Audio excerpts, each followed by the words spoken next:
the urinary system is part of a bigger idea of the excretory system. It's one piece of it.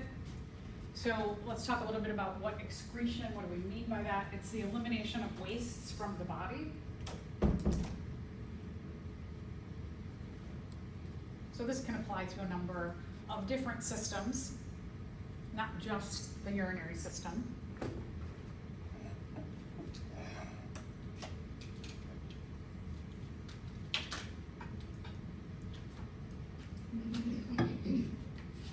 So excretion is just an act of breathing.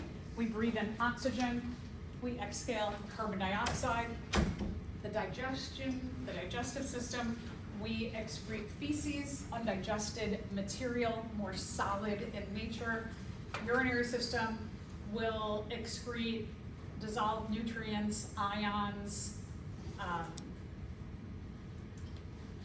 gaseous wastes, smaller things that can be dissolved into water.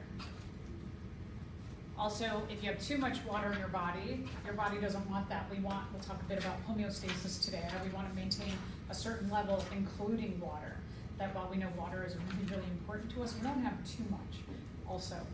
And then vitamins. If let's say you take a multivitamin and for breakfast you had a smoothie with a bunch of different kinds of fruit in it, perhaps your vitamin C, for example, you get so much in your smoothie and then it's in your multivitamin, you are going to excrete through the urinary system out any vitamin C that you don't need because you already have a ton of it between what you had this morning in your smoothie and what is in your multivitamin.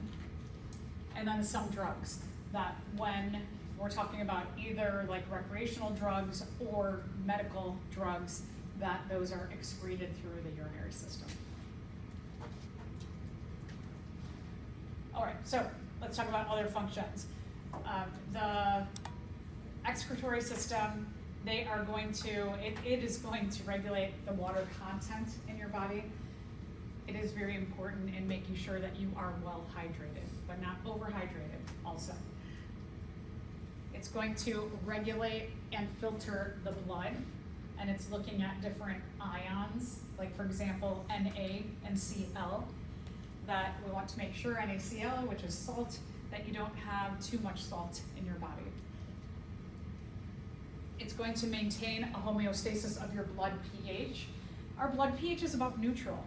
And so the excretory system is making sure that we don't get too acidic or too basic. Hormones, we'll talk a little bit about this in a bit. Specifically, we're going to talk about ADH, or the antidiuretic hormone, that is part of our urinary system. So these are all functions of the excretory system. Let's take a look at excretory systems, and specifically we're going to look at the urinary systems of different animals and how they are similar and different to ours. So let's start out with a flatworm like this. These worms are, like maybe only 4 centimeters, not centimeters, 4 millimeters thick. So we're talking about pretty flat animals. So they don't have a lot of width in their body like we do. And in terms of their urinary system, they have tubes throughout their entire body. Kind of similar to almost like our circulatory system, where you've got a tube system throughout the entire body. Different than us, they do not have one centralized tube-like system, like our digestive system, for example, but it's scattered. The urinary system is scattered all over the body. So there's a network of branches throughout the entire body.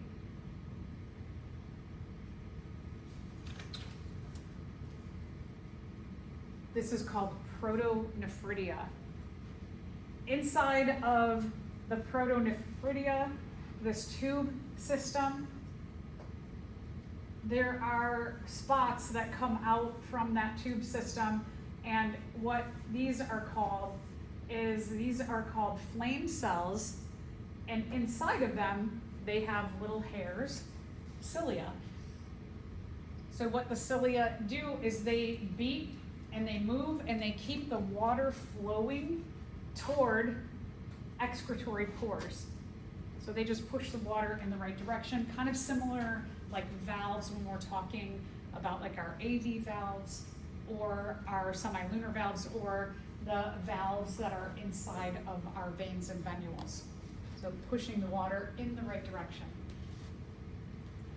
So the cilia just move, keep a current or a water flow, pushing any excretions toward excretory pores.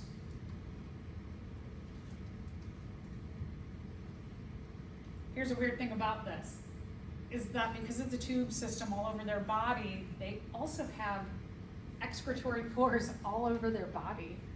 So all of these dark blue spots on this illustration, those are all excretory pores. So imagine that they're producing in their protonephridia system a urine-like substance, and they're excreting it all over their body. Here's the thing that makes it maybe not as gross as you might think, is that they live in water. So it's just excreted right into the water rather than really on their body. Now let's talk about other land animals like insects. Insects have a system of, the urinary system is called Malpighian tubules.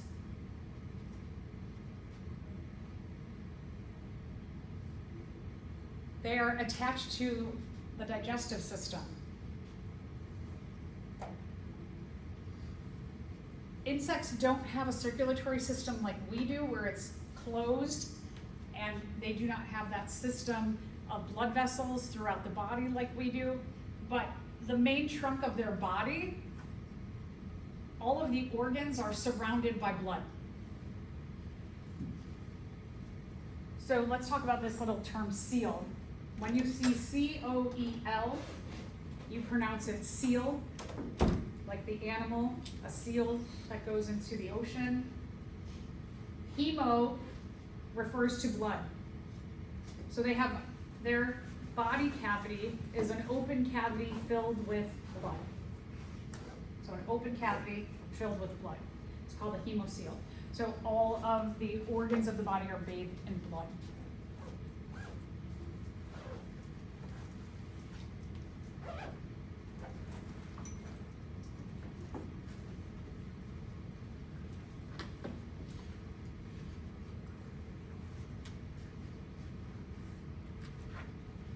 This picture gives you an idea of what we're talking about, the connection between the digestive system and the urinary system.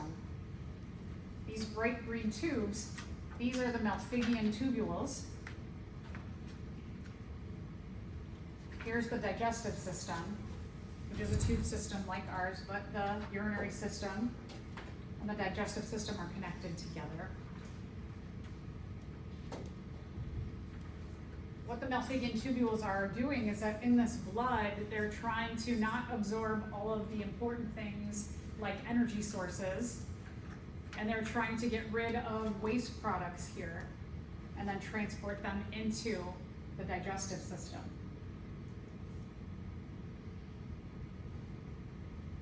Because insects typically live in very dry environments, kind of like we do, is they will, and it's harder for them, they don't have, maybe you don't see an insect carrying a bottle of water around and going up to the water fountain.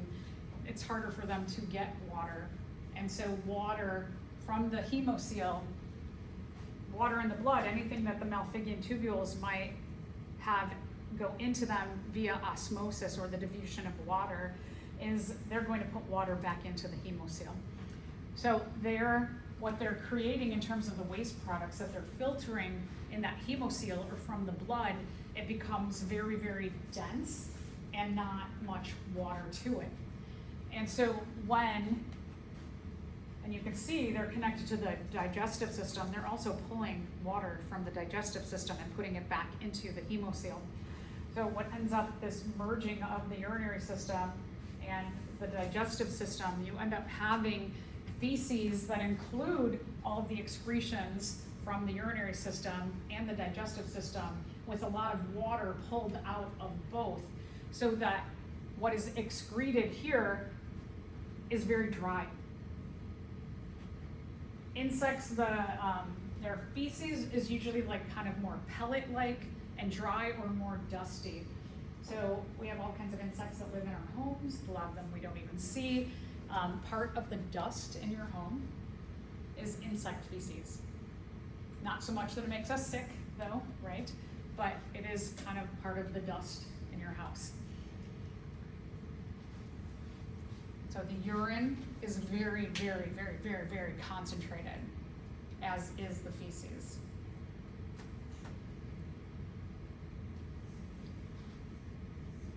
So let's talk about another organism that has a system that is somewhat similar to ours. Earthworms.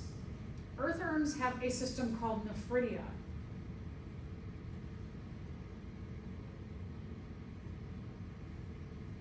Earthworms are a kind of worm that are segmented. And so if you think about like an earthworm, the front part of them is segmented. And where they have segments, like here, you can see the indication of a segment. That within a segment of a segmented organism is they have a repeating of structures. So the nephridia, in each segment, they have one on this side and one on that side. Earthworms also have a coelom. So we just call it a coelom. No hemocoel. The coelom, all of this here, is a cavity that's filled with water, not filled with blood.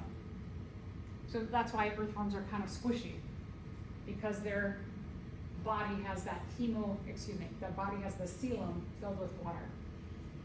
So what the nephridias are doing is that they are filtering the water within the coelom.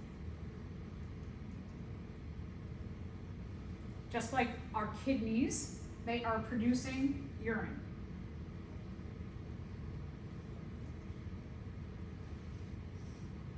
So I want to talk a little bit about the structure of them.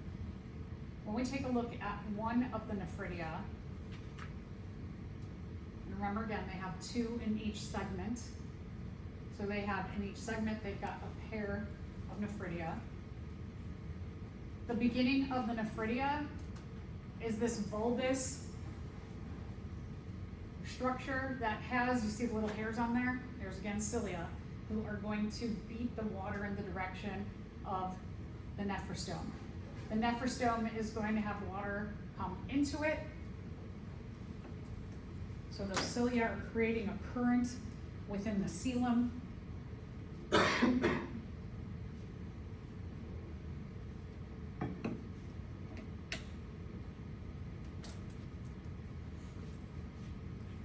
And then from the nephrostome, you have a tube system that throughout this tube system, the system is checking for, did we accidentally take in some glucose, some amino acids, some lipids, and they're going to put those energy sources back into the watery coelom. Did we take too much salt? Let's put some salt back in. All the things that they need to put back in through this tube system will get diffused back into the coelom, and then all of the substances, hormones, extra salt, extra ions, whatever they don't need is going to make its way from the nephrostome through this tube system and out the excretory port. The other thing that the nephridia are going to do is they're checking on the water content of the earthworm. So like on a day when it's raining, because earthworms live in soil, and if the soil gets really, really wet, what do the earthworms do? They climb out of the soil and they go onto the sidewalk where it's drier, because they can drown in wet soil. But then the earthworms, because there's water, it makes it easy to navigate the sidewalk, but when the rain starts to dry up on the sidewalk, they have a really hard time getting back to the soil. And so they start to dry up. In that case, when they're on that sidewalk, what the nephridia are doing is they're taking as much water out of the urine and putting it back into the body. They're trying to keep that earthworm as hydrated as possible. That's the same thing that our kidneys do, is that they're always checking our hydration levels, that when you're dehydrated, they are taking as much water out of the urine and putting it back into our body.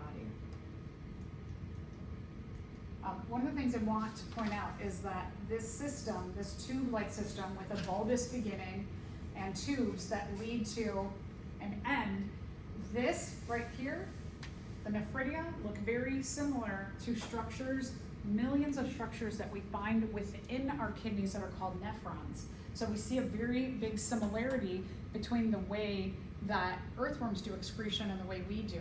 Even though we have a kidney and we have structures that are packed within, the structures look very similar.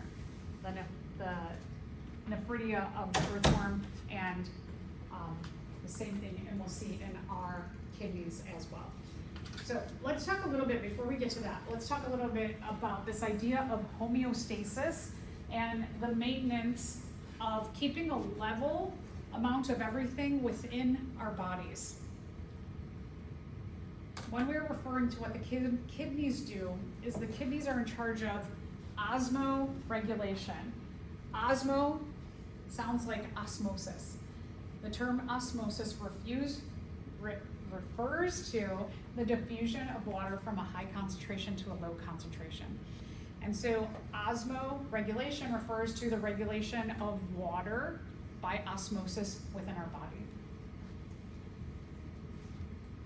Our blood, as it filters around our body, is constantly being checked by the hypothalamus of the brain. That we have a little center part of our brain, the hypothalamus, and the hypothalamus, it does so many things. It's a very small part of our brain, but it does so much for the overall homeostasis of our body and specifically the osmoregulation of our blood.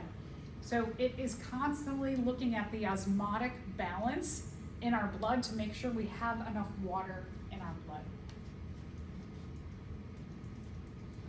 So we'll come back to that point in just a second. When we're looking at just specifically when we call our urinary system, we have two kidneys, one on each side. Our kidneys are about here in our bodies.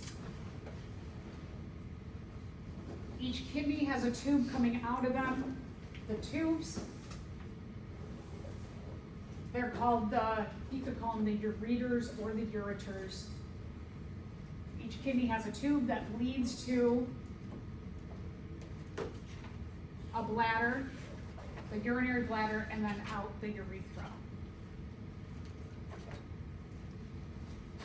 So again, let's go back to this idea of osmoregulation and what's being regulated in our blood through our urinary system. So water, really important to talk about osmoregulation, probably the most important thing here. Other nutrients will get reabsorbed back into the blood. What we're going to see is that at the first step of filtration of our blood, that as much as the nephron can take out of the blood at certain sizes, it will take everything, including glucose. And glucose and water are two really important things to us.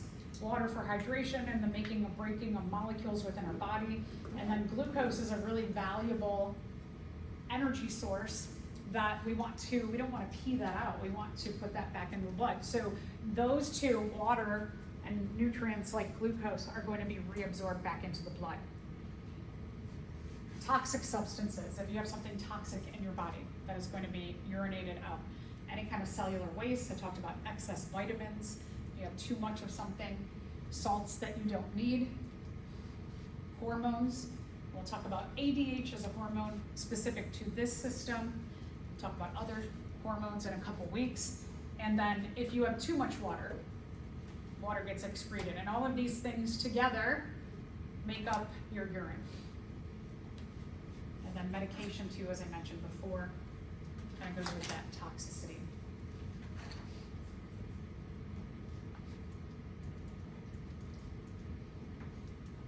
So let's just talk a little bit about what we eat and what happens when we eat certain things.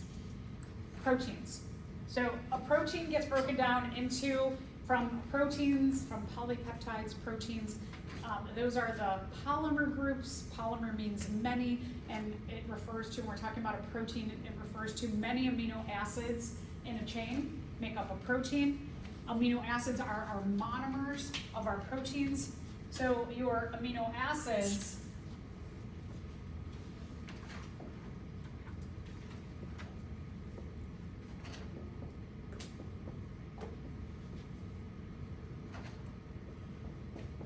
this is a basic amino acid. And when your body starts to metabolize your proteins down to amino acids, and then the amino acids start to get metabolized, what happens is that the energy in these bonds that hold all of these atoms or nutrients together, we start to release the energy from these bonds to fuel certain processes in our body, and then we start to metabolize different groups from the amino acids in our body.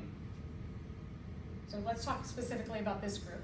Amino acids get their name from NH2, which is your amino group.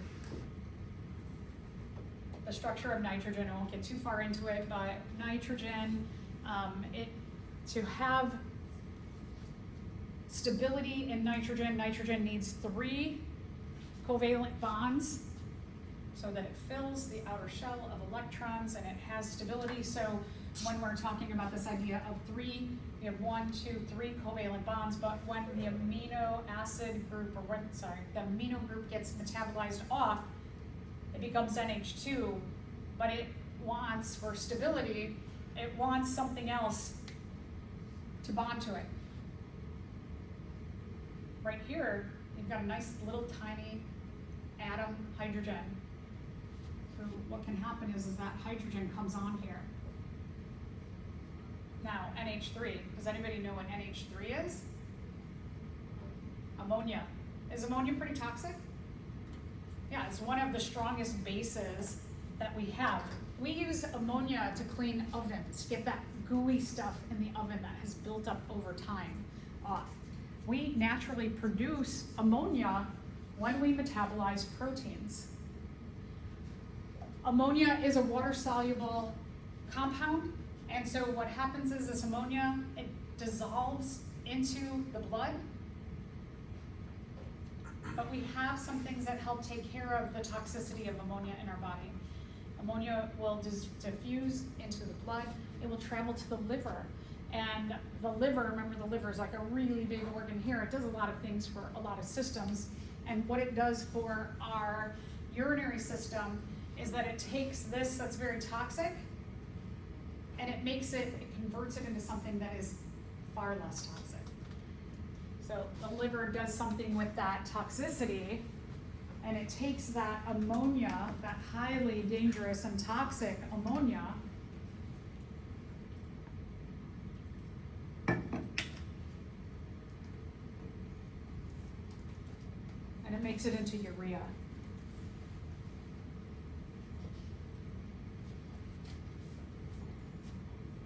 So if somebody is having kidney failure, oftentimes even urea, which is far less toxic than ammonia, but still you don't want to build up of urea in your body.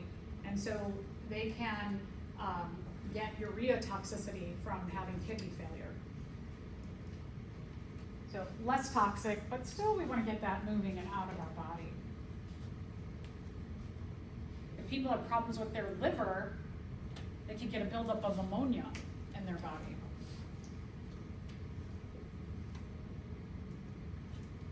So one of the things that I've been seeing, I like to look at just biology news and what's going on in the world and new discoveries and just see what kind of themes are going around in the world. It gives me an idea of what kind of research is happening, new research. And what I've been seeing in the last probably 6 months has been that there's been a big focus on eating the right amount of protein for longevity to keep you healthy.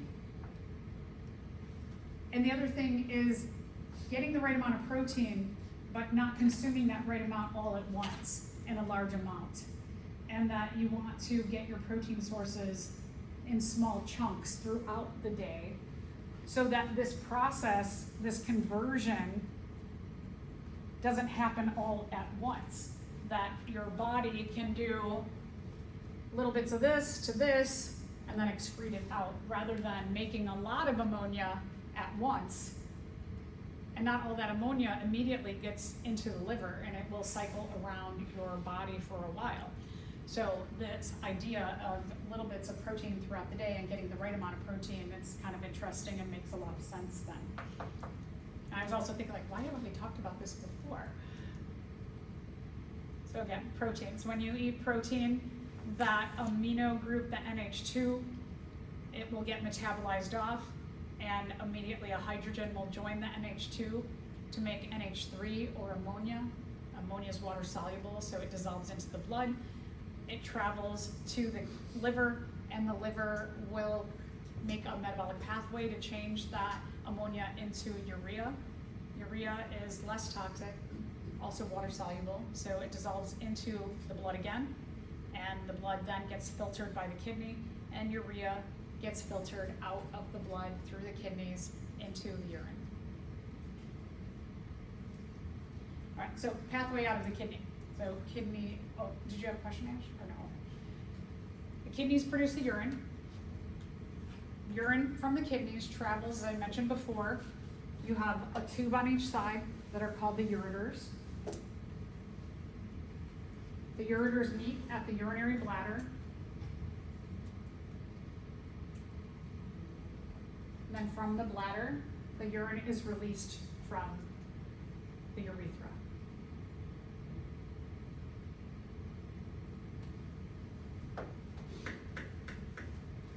Let's take a look at the structure of the kidney. The kidney is packed with millions of little structures called nephrons. Sounds like the nephridia of the earthworm. We have that same sound to it. If we take a look at one nephron here, the nephron starts with a bulbous area, and then you have this tube-like system, and it ends at a collecting duct.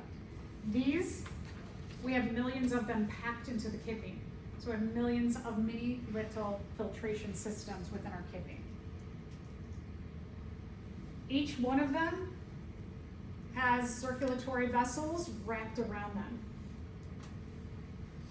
There are capillaries inside of this bulbous portion called the Bowman's capsule, and then there are capillaries that are wrapped around all of these tubes, so that we have, again, just like we saw with the lymphatic system and the circulatory system, here you've got the nephron and you've got the circulatory system that are working very, very closely together. All right, so let's take a look at this. So this illustration, you don't have to memorize anything here, but perhaps I throw it onto an exam, and based on this information here, I might ask you questions about what's going on. So just make sure you study and understand this picture. When we're looking at the nephron, and here we're looking mainly at the yellow tube system, that it starts with Bowman's capsule here. Inside Bowman's capsule, you have a dense connection network of capillaries. And so the tube system and the cells that are lining that tube system are going to take as much as they can out of the blood here. So they're gonna suck as much as they can out of the blood.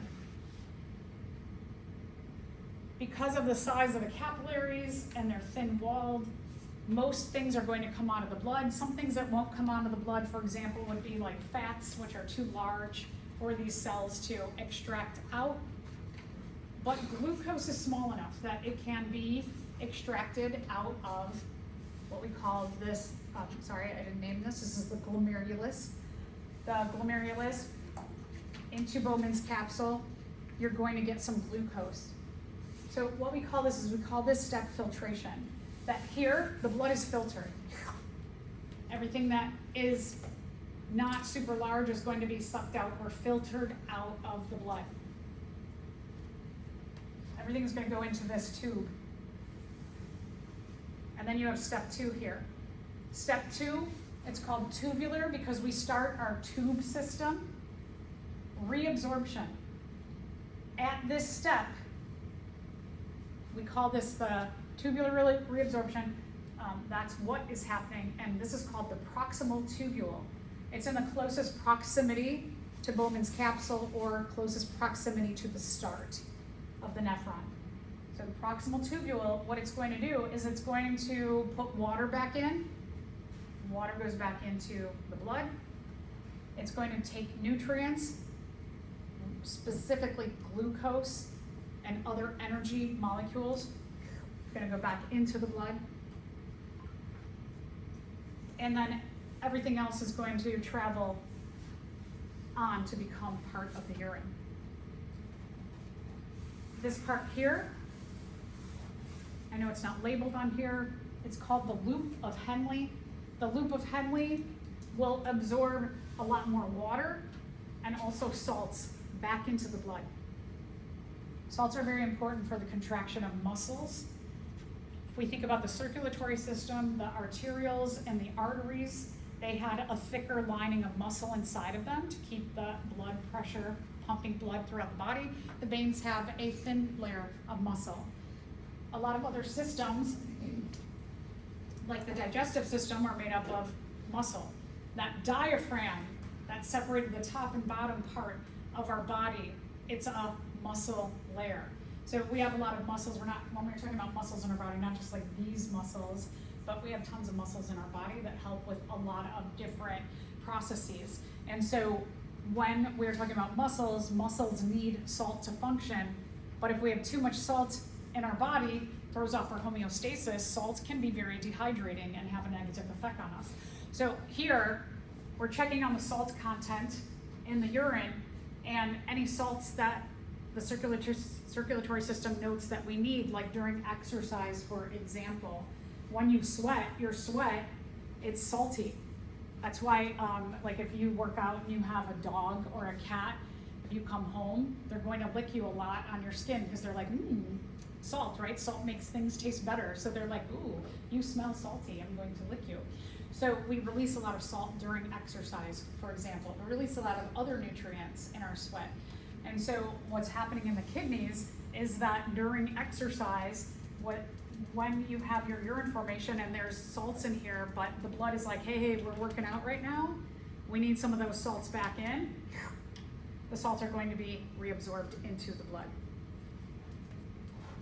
Right here, this last part, it's called the distal tubule. So the last part of this kind of long tube system, the distal tubule, I always like to say it's the furthest distance from the Bowman's capsule and the glomerulus, or from the start. At the distal tubule, you're going to have a bunch of other checks that other wastes are going to be checked in the blood. So for example, here, you're going to check for any medicine that's in the blood, drugs, and they're going to get absorbed at the proximal tubule, as well as you're going to do another check of any drugs or medications that need to come out of the blood, and the blood is going to have medicines and drugs diffused into the distal tubule. Other things, more water is going to go back in. Almost every step, water is being checked to go back in. And then we end up at what we call concentration, the collecting duct, this last tube system. It is going to collect, again, it's going to look at the blood and go, wait, we need more water. So it's his last chance to get more water back into the blood. So urine can be concentrated, meaning that you could take a lot of water back out of the urine through the nephron system to go back into the blood, to go back into the body.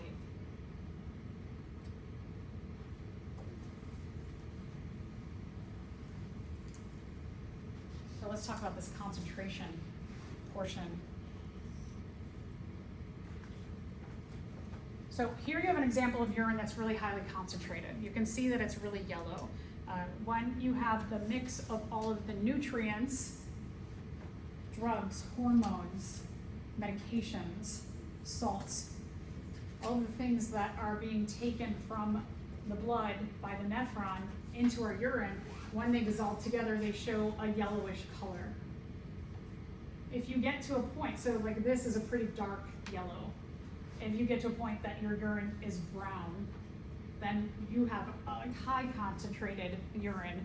That means that it probably is an indicator something's going wrong in your body, and that you're probably very dehydrated because water is going back into the body and not into the urine. When your urine is bright yellow, so maybe you take a multivitamin every day, and a couple hours after you take that multivitamin and you urinate, you might notice your urine is like neon yellow. That's because any of the minerals and nutrients that are in that multivitamin that you do not need, they go into your urine. Your nephrons and your kidneys are filtering them out. Your body's like, hey, we got enough of that. Let's put it out of the body. So the color of your urine, or if your urine is like, looks pretty much clear, that means you're well hydrated. So one of the things about the loop part, so let's just go back 1 second to here. The loop of Henle, the length of it indicates a bit about the environment that an organism lives in. So if you are a fish who lives in water, and you have water all around you, and you can just have water by osmosis diffuse into your body, your loop of Henle is probably short because water is copious, it's all around you. However, if you are like us who live on land, your loop of Henle might be a little bit longer. If you are a desert kangaroo rat who lives in a really, really hot environment where water is not very well available, your loop of Henle will probably be much longer. So having the different lengths of the loop of Henle will indicate if it's very, very long, you probably live in a very dry environment. If it's short, you have water readily available.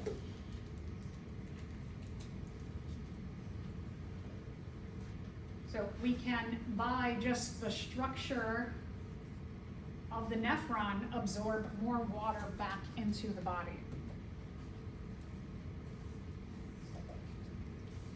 There's another way that the kidneys control, or I should say our body controls the concentration of urine. As I mentioned before, in the center of our brain we have the hypothalamus, and the hypothalamus is constantly checking the osmotic concentration of our blood, meaning that, again, osmosis, osmotic, and regulation, we're talking about homeostasis, and the hypothalamus is continuously checking on how much water is in our blood. I'm going to come back to that in a second, sorry. Here's another illustration. This gives you a lot more details on the nephron also. Another illustration that, let's say I put this illustration on the exam, and I ask you questions about it. And for example, I might ask, where are the two places where the most water is put back into the blood? So all of this beige part is indicating the blood.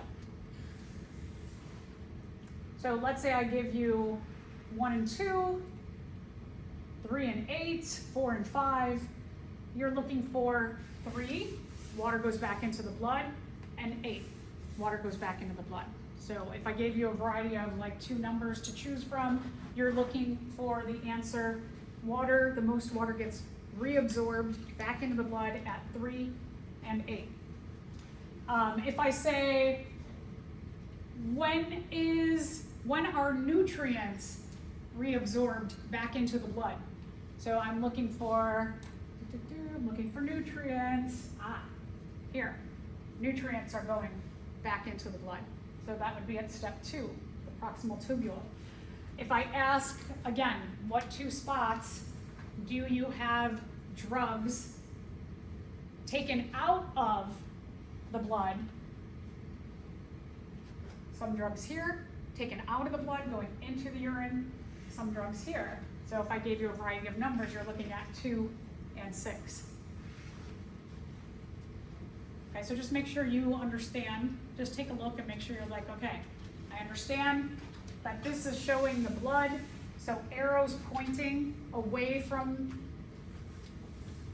the nephron mean that that's going back into the blood. If I have an arrow pointing to the nephron, it means that's going into the nephron.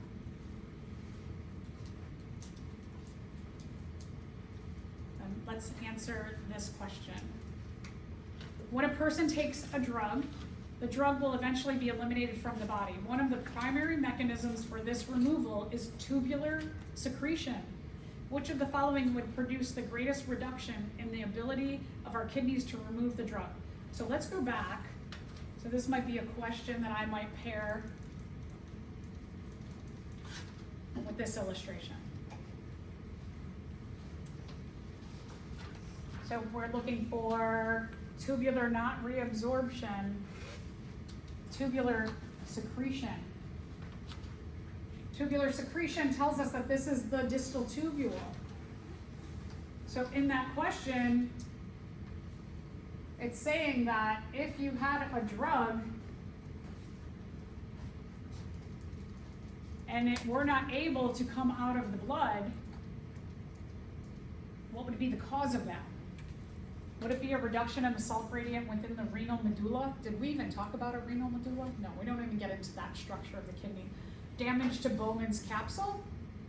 Is that the thing that would be damaged that would cause you not to get drugs out of your body? Damage to the wall of the urinary bladder? Damage to the distal tubule of the nephron. Yeah, so this is one of those interpretations. If I gave you that illustration and I asked you this question, you'd be able to look at that illustration and then go, oh yeah, here. Why aren't the drugs like filtered out in Bowman's capsule? That's a good question. Well, let me say this. Some aren't. Everything comes out. So everything that's not a huge compound or molecule or ion comes out. These are double checks. This is like the second check of drugs going in and the third check of drugs going in. So it shows, so that idea that this is kind of like everything, and then these are specifically again and again and again. Yeah, very good question. Yeah. So I wouldn't ask like, where's the first place? I wouldn't do that because that would be tricky, right? So I won't do that. But I like that question. I might ask, like, you know, damage to the proximal tubule or damage to the distal tubule. Very good.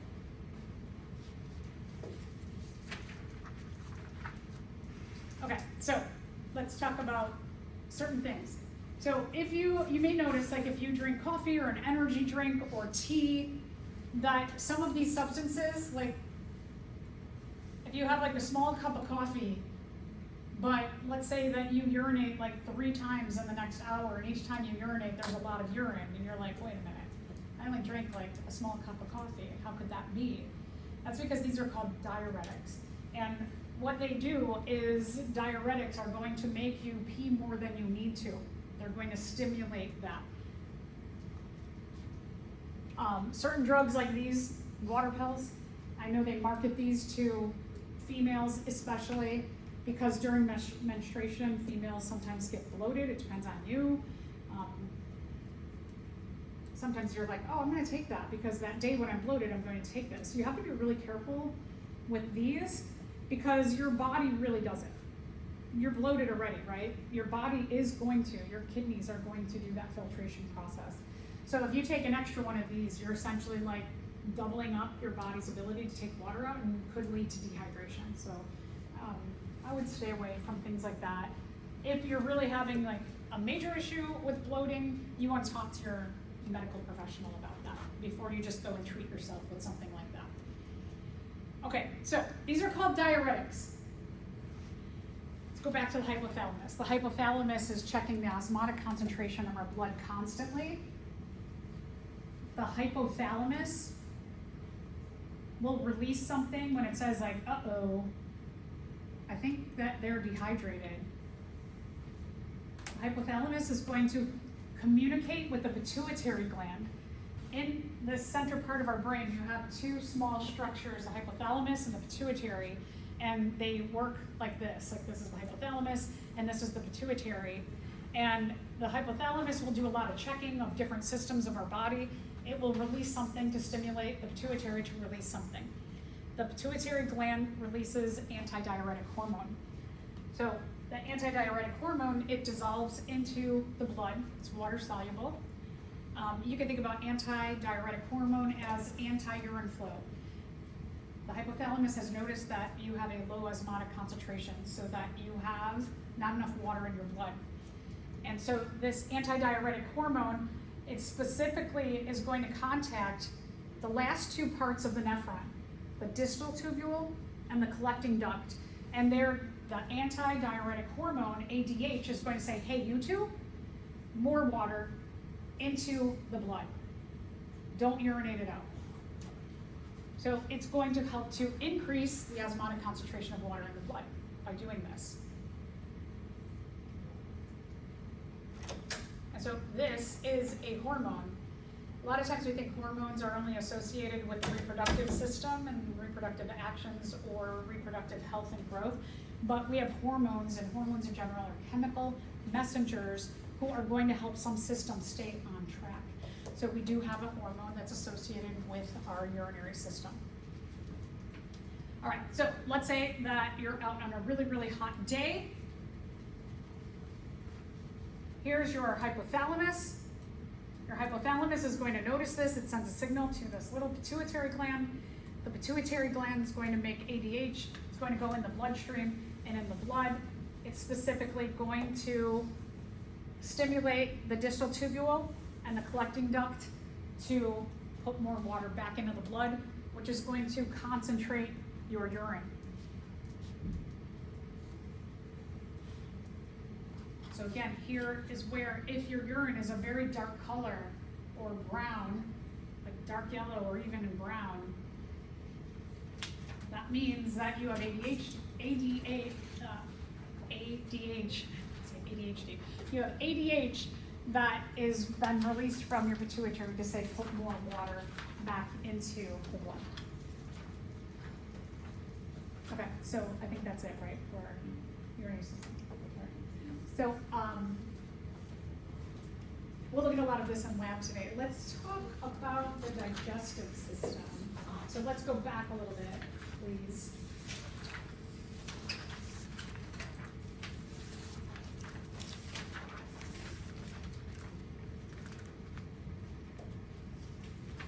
Nutrition and digestion. We're going to take a look at a few different animal digestive systems.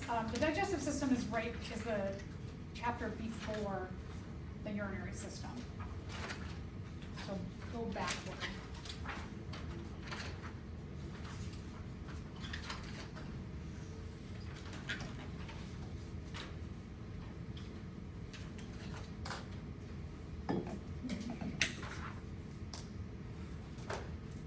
So when we take a look at a lot of these systems, I like to look at the environment that an organism lives in, and then how that influences or how the system has evolved to match their lifestyle or their survival.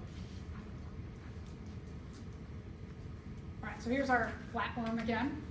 Our flatworm, when we take a look at the flatworm, or if we take a look at this right here, which is a polyp, this one is a hydra, and this picture is really nice because you can really see what we call the gastrovascular cavity, or the GVC.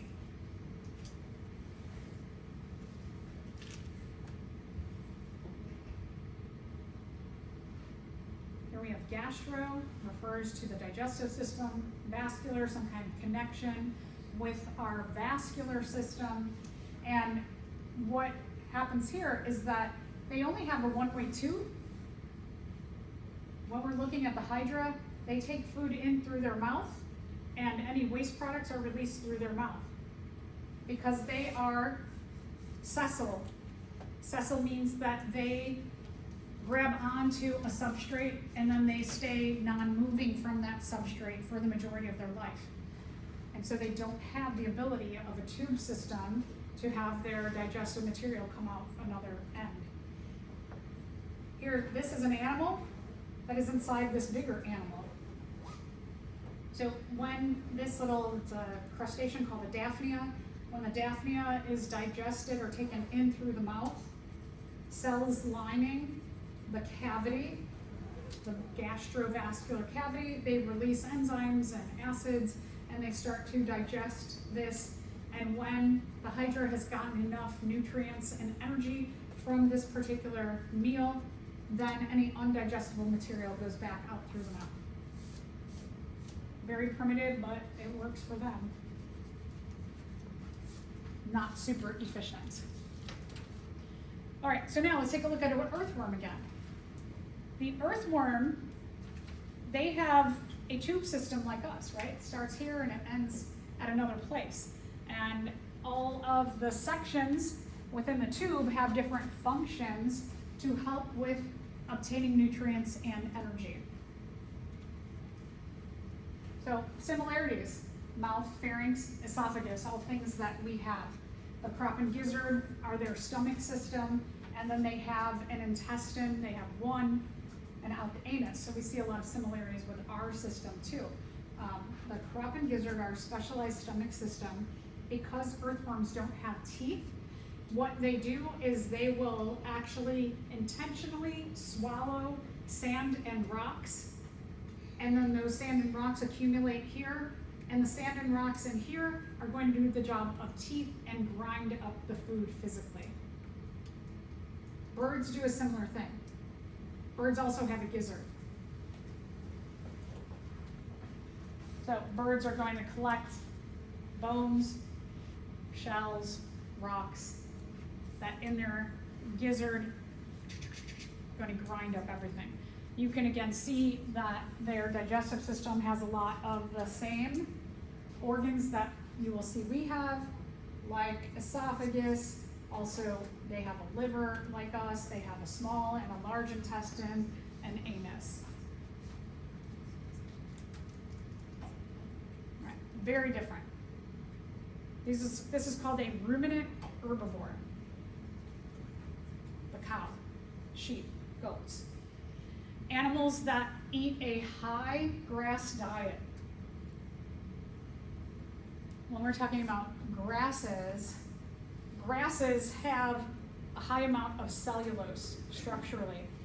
Cellulose is a complex, a very, very, very complex carbohydrate. It's very complex because it has a lot of bonds between the sugars that make up the cellulose. What we call this cellulose is we refer to it as fiber. Fiber is very important to help get, it's very hard to digest, so the muscles of your digestive system squish it a lot, and the muscles of your digestive system get a lot of exercise. So they have a number of strategies because naturally cows, goats, sheep, eat a high fiber diet. They have a very large stomach called the rumen. That's why they're called a ruminant herbivore. The term ruminate, if I say, you tell me something, I say, I'm gonna ruminate on that. That means I'm going to think long about it, right? I'm gonna take a long time. Comes from this idea, or the stomach is made for the idea of taking a long time. Their food takes a long time in their stomach or their rumen system. So what cows do is first, because cellulose is a lot of covalent bonds and the way that you get energy is breaking apart the covalent bonds of the food. And so they use their teeth, just like we do. We chew up our food to try and crush apart those covalent bonds. Food goes down the esophagus and into the rumen. It's a 4-chambered stomach. Inside of the stomach, they also have a symbiotic bacterium that makes an enzyme called cellulase. And cellulase is an enzyme that can try and get at those covalent bonds in the cellulose. So they've got the symbiotic partner in here, but also, in addition to the stomach is lined with muscle, and the muscle is going to be squishing. So muscle squishing, already the teeth have tried to grind apart. After the food's been in here for a while, what the cow does is the cow burps the food back up into its mouth. Been in there for a while. And then they chew it again. Yeah. So, one of the things about cows is that process of burping their food back up. In the process of breaking down food, you release methane. And because it's spending a lot of time in the stomach, more methane is created in this digestive process. Methane is the second most impactful Climate change, gas. Makes up about 25% of the effects of our climate change from ruminant herbivores eating. So what would be a solution to lowering this portion of methane in our atmosphere? What could we do? Hmm? Kill them? Or what about just like, yeah, don't eat them. Is that what you said? Oh, what did you say? Sorry. Keep them contained somewhere that keep the gas. What's the first part? Keep them somewhere that collects the gas. Oh, keep them somewhere that collects the gas. Yeah, that would make the expensive meat even more expensive. But yeah, what about we just don't raise them and don't eat them? So the way that we eat has an enormous impact on climate change. Just food for thought. Okay, so every digestive system does 5 tasks. 1, food has to be digested. Food has to be mechanically broken down. We're talking about like us, for example, teeth, the muscles of our digestive system. We often think of this as the digestive system task, chemically dissolving our nutrients and energy, absorb those nutrients, and then eliminate whatever is left over.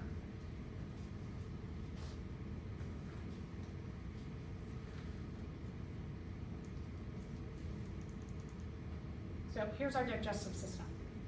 I always like to think about, I like to say real estate. How much real estate does a system take up in the body should give you an indication of how important it is. When we remember about the circulatory system, remember that head picture of all those blood vessels?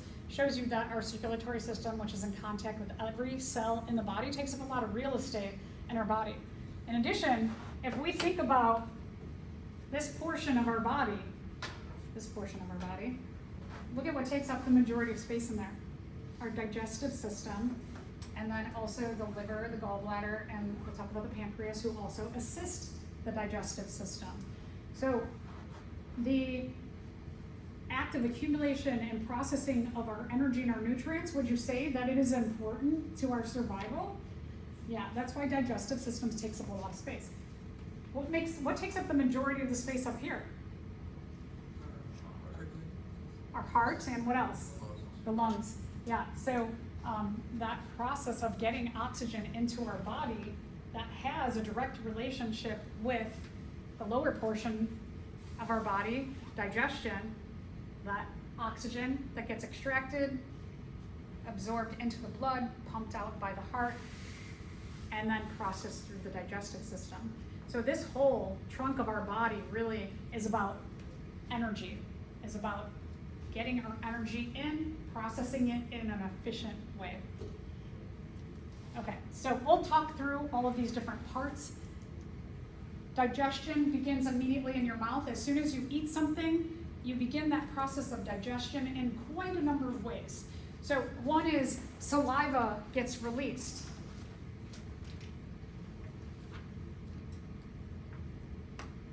So maybe after class you go out in the hallway and somebody has ordered a pizza and it smells really good to you.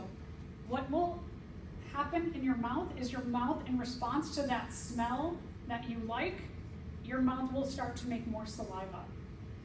So just 2 smells, that's why they'll say things are mouth-watering good. That just the smell of something delicious will make your mouth water. Inside of saliva, there are a number of things. It contains salivary amylase, which begins to break down complex carbohydrates into simple carbohydrates. So you could take something starchy, like let's say a piece of pita bread, you're eating it. If you chew on that pita bread for about 1.5 minutes, the complex carbohydrates in that pita bread will begin to be digested by salivary amylase and broken into simple sugars. So that starchy taste will turn sweet after about 1.5 minutes due to salivary amylase. In addition, we have a connection with our immune system here, that you have lysozymes that are dissolved into your saliva, that can begin the digestion of not only just like materials that come into your body, but also any foreign materials that don't belong there. Saliva also acts as a lubricant, gets a watery substance around our food so that it doesn't damage your esophagus or, like in your mouth, doesn't damage things in your mouth. So then food travels to the back of your mouth, called the pharynx.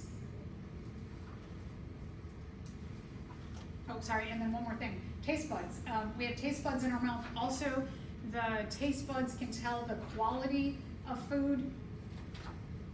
For us, we've evolved a little different use of our taste buds. For example, like my son last night, I was like, here, try this, and he tried it, and he was like, oh, not my thing, right? So taste buds, if we went back millions of years and I were to give my family some food, which food was really hard to get, the taste buds were trying to figure out, is it poisonous? Is it moldy? Other than that, millions of years ago, if I gave my child something, they would just eat it because they're like, okay, I know food is for survival. Now, I don't like it, right? So now we have a little bit different thing with our taste buds. But taste buds in general evolved to tell us, like, is this poison? Is it moldy? Is it ripe? Not ripe? So we have reasons for our taste buds, but they've evolved kind of more particularly. The tongue. The point of our tongue is not just to stick it out at people you don't like, but it is to physically push your food against your teeth. Also, when you're eating, you have at the back of your mouth, on the top, you have what's called the soft palate, that when you're eating, that comes down when you're chewing. And it also, the soft palate and the tongue push your food back toward your teeth so that the food just doesn't go all the way to the back and down your esophagus right away. And then food travels to the back of your throat, which is the pharynx. In the pharynx, we've got a bunch of things that are happening back there in the back of the throat. So you have the trachea, if you remember from dissecting the pigs, that when we cut open the mouth and we looked all the way back at the base of the tongue, you had that little flap there. That little flap there was at the start of the esophagus and, at the start of the trachea. And what it's at the start of the esophagus. You have two tubes, this is the trachea, that when you're eating, the esophagus covers up the trachea in front so that food slides down back to the esophagus. So let's take a look at this. Remember, that's called the epiglottis.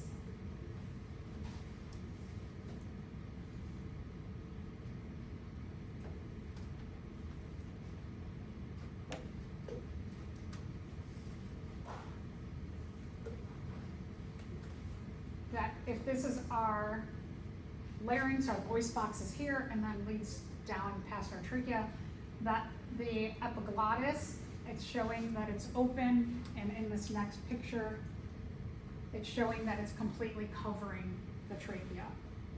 And then food can go down the esophagus and back. So food travels down that back tube in our throat, the esophagus. The esophagus is very muscular. It does an involuntary muscle contraction called peristalsis. Peristalsis is the contraction of muscles in our digestive system to keep the food moving in the right direction. Also helps to further squish or mechanically break down food. We also have peristalsis in our stomach and in our intestines too. Your esophagus releases mucus, very similar action as saliva in the mouth. The mucus is going to lubricate the food. The mucus is also containing lysozymes to further digest any materials that do not belong in our body, so a little bit of connection with the non-specific external barriers of our immune system. Food travels then to the stomach. The stomach is expandable. Where's stomach is usually about 3 or 4 fist sizes.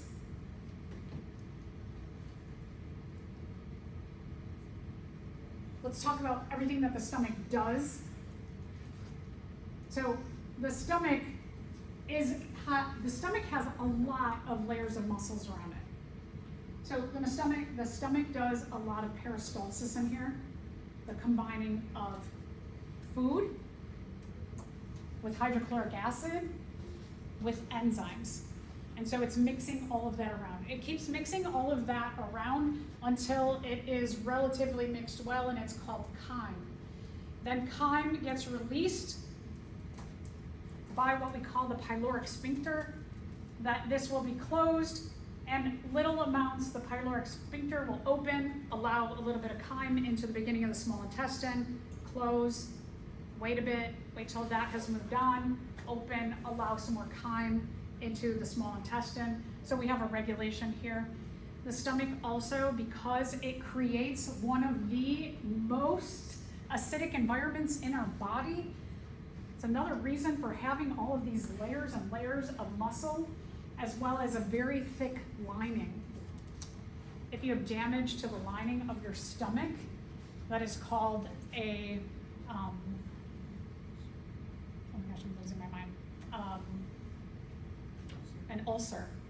So you can get ulcers in your stomach. Ulcers can be caused by certain kinds of bacteria that you are susceptible to housing, for example, like H. pylori, or it can also be caused by stress. Or if you're just drinking, like if you're someone who just drinks black coffee for breakfast every day, and you get up and you drink black coffee and then you don't have lunch until 1 o'clock, that black coffee and the combining of hydrochloric acid, makes a very, very, very acidic environment and can start to make ulcers in your stomach. So you have to be careful. Or if you drink get up and you drink an energy drink, and that's the only thing in your stomach, you gotta be very careful about that over time.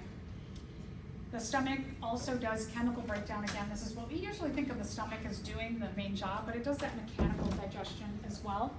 So as I mentioned, hydrochloric acid, amazing that our stomach produces one of the strongest acids in the world.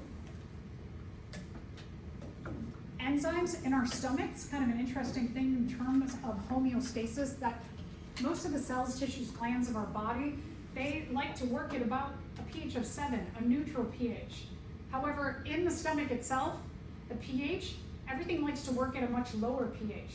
So the enzymes have evolved to specifically work best in a very acidic environment. It's kind of interesting. After that acid works on your food that you've eaten or drink,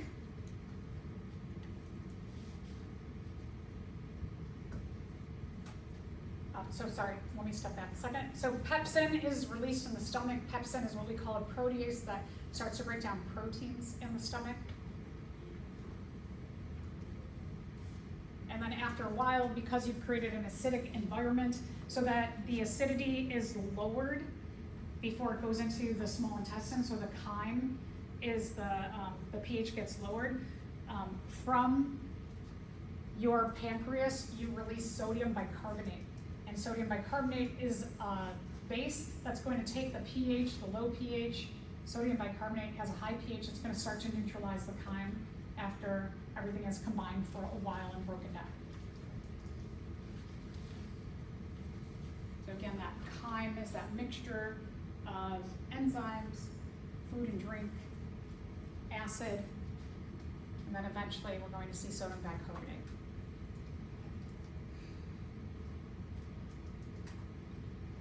Food then travels to the small intestines. The small intestine is the longest organ. In humans, it's about 10 feet. So we have all that coiling in here that if we could stretch it out far, it'd be 10 feet long. That's not good enough though. We need more surface area within the stomach. So the stomach, it also, within the small intestines, we have this tube. You have the tube of the small intestine. It's not just a flat tube, but it has these little finger-like projections that stick out of the surface of the small intestine tubing.